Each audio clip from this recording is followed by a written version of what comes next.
kai kamar shi. A to za ka ja dalilin ami yanzu dai ba nan ba za mu gane ka rajistar NAFDAC ba.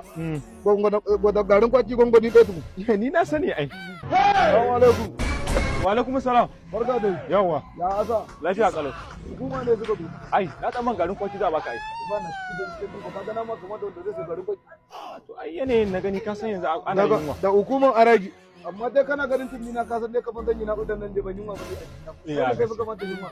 Ni ba na san iskan ku ga mai gerere ina mai shago yake. Ni ne nan. Ai to ban ga kai kamata shagon ba na ga gaban kana buliki ne. Yanzu da ba wannan ba.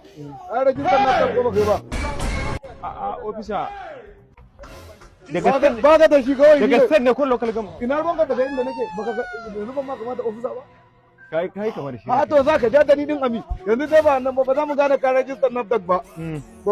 Gwada garin kwaki gwangwani ɗaya tuku. Ni na sani ai.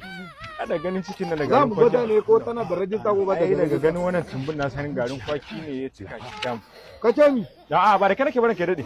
Oh. Ka san idan baka da rajista baka so ta o ashe ba sai zan ba.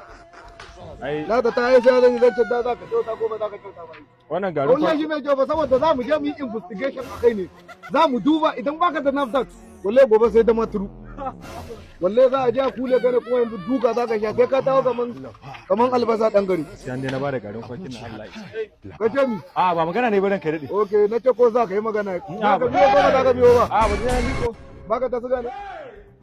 Ko gaba ake sayarwa? In baka ta suga ai za mu je za mu anta wani. Allah ya isa.